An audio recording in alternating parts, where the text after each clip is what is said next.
چند زانیارین تایبت درباره داووسê de em ê bidin careke din temaşevanê nêja li ser biçûktirîn 10 kesayetên ku beşdarî di Davosê de kirine kîne ew kesên biçûk ji bo çil wê derê amade bûne em ê yek bi yek ji we re bidin xuyakirin ez ji a yekemîn dest pê bikim Naomi Watler yek ji wan kesaye ji Amerîkayê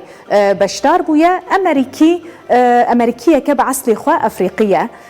alîkariya keçên Amerîka yê bi esl Efrîqî dike li dijî tund û tûjiya bi çekan ji ber ku tund û tûjiya çekdar li beramberî jinan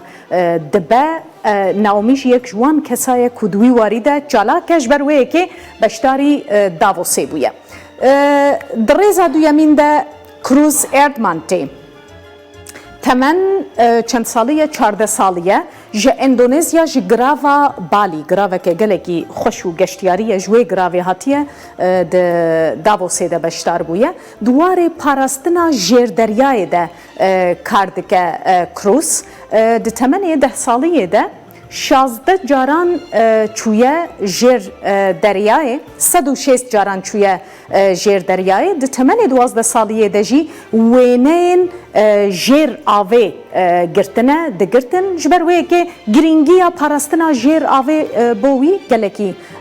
girîng e û di wî warî de niha bi awayekî çalak kar dike ji bo ku li ser wan meselan biaxife û fikrê xwe bîr û baweriyên xwe jî belav bike di Davosê de cî girtiye. Di rêza siyan de Autumn Peltier heye 15 salî ye ji Kanada beşdar bûye temen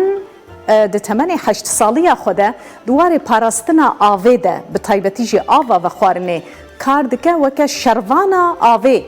Autumn hatiye naskirin ji ber ku av êdî bûye yek ji wan çavkaniyên girîng ku divê li seranserê dunyayê em hemû hay jê hebin bi durustî biparêzin bi durustî bikarbînin ji ber ku ava ku li cem me heye ne ji bo me tenê ye bandorê li gelek xelkê din jî dike divê em duyalî de hişyar bin ev keça gênc jî balê dikişîne ser parastina avê. Di rêza çaremîn de yeke ku hûn hemî ji nêzik ve êdî nas dikin Greta Thunberg e 17 salî ye ji Swêdê ye Greta di temenê 8 saliyê de fîlmek di derbarê pîsbûna jîngehê de dîtiye û fêm kiriye ka eftê çûwa te yê divê çû were kirin ji ber wê yekê jî gelekî xemgîn bûye dema ku pirsgirêkên jîngehê bihîstine û dîtine xemgîn bûye dest bi çalakiyan kiriye çalakî ji bo parastina jîngehê destpêkê çû li pêşiya parlamentoya Swêdê rûnişt pişt re her roja înê neçû mektebê neçû dibistanê grêv girtin û bi hezaran zarok li seranserê dunyayê ji xwe re kirine piştevan ew kesên ku bihîstin Greta rojên îna naçe mektebê û diçe li deverekê rûdine grêvê digire ji bo parastina jîngehê tev lêbûn weke kampanyayeke berfereh bû kampanyayeke cîhanî Greta niha yek ji wan kesayetên herî navdar e ku karê parastina jîngehê dike. Hejmar 5 ayaxa Melîtafa ye 17 salî ye temenê wê ji Afrika Başûr e li cemekî li bajarê Cape Town dijî dayîka wê bi xwe cotkar bûye ji ber guhertina keş û hewayê û hişkbûn û kêmiya avê bandor li ser jiyana wan çê bûye vê yekê jî hiştiye ku ayaxa dest bi çalakiyên di vî warî de bike bi taybetî warê germbûna erdê û guhertina keş û hewayê. Di reqema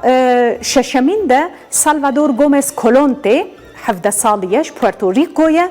dema ku sala 2017 bahozekê bihêz li Puerto Rico'yê da Salvador pê hesiya ku civaka wî dibe ji bo dema salekê bê kahrebe bimîne ji ber wê bahoza bihêz ji ber vê yekê dest bi kampanyaya ronakî û hêviya Puerto Rico'yê kir kampanya bûîna vî bû Glob û her wiha makîneyên şûştina cilan bi enerjiya rojê ew ê ku kar dikin li ser xelkê dabeşkirin. Çend xelat jî di vî warî de wergirtine sala 2017 weke gencê herî bi bandor li seranserî cîhanê hate destnîşan kirin ji aliyê kovara Time ve ev xelat bo wî gencî hate dayîn. رقم حفت كيا هجمارة حفت فيون فريرا 18 سالیه ج ایرلندایه دواره پاراستنا جنگه ده یعنی جی پاراستنا جنگه ج پلاستیکان کار دکه وی ریک جبوی درخستنا مادین پلاستیک جناوا آوه داهینان کریه مروف چوا پلاستیک جناوا آوه در خجبوی پاراستنا وان زیندورین دناوا آوه ده کارکی او جی دوی واریده دکش بر وی که لداووسی آماده بویه هجمار حشت محمد الجندية 18 سالیه خلکی سوریه جبر شر ویای لبنانه جبر کوش خوندنه بیپار بویه دواره آلی کاریا زاروکان ده کار دکه دبستانک لکامپک لبنانه آوا کریه نها دسوت زاروک لوی دبستانه دخوینن آلی کاریا زاروکان دواره درمان کرن و فیر کرنه ده دکه هجمارا نهان نتاشا موانسایه 18 سالیه جزامبیایه دخوازا پیدا کرنا خوشی و تندرستی جبو گنجان دکه به تایبتی جی لدیجی زواج کرنا زاروکان او زاروکن کود تمنکی بچوک دتینا زوجاندن وکر روشناموان و پیامنیر و چاو دیره که پرسین جواکی کار کریه بروانی المافی جنان دکه سازیا ناتاشا موانسا دامزراندی بویناوی و بچوکترین کسه کو خلاتا سرکردین تندرستی جیهان ورگرتیه هجمارا دهان ملاتی وایسن 19 سالیه هروها جگراوا بالیا اندونزیایه دواره قد خکرنا بکارانینا پلاستیکه ده سازیا بای بای پلاستیک بکس دامزراندیه لدیجی بیشن علاقه کیسن پلاستیکی شر راگهاندیه و دوی واریده گلکی اکتیف و چالاکه اوانا بچوکترین ده کسایتی بون کل داووسی بشتار ببون و نها دواره پاراستنا جنگه دجی بباندور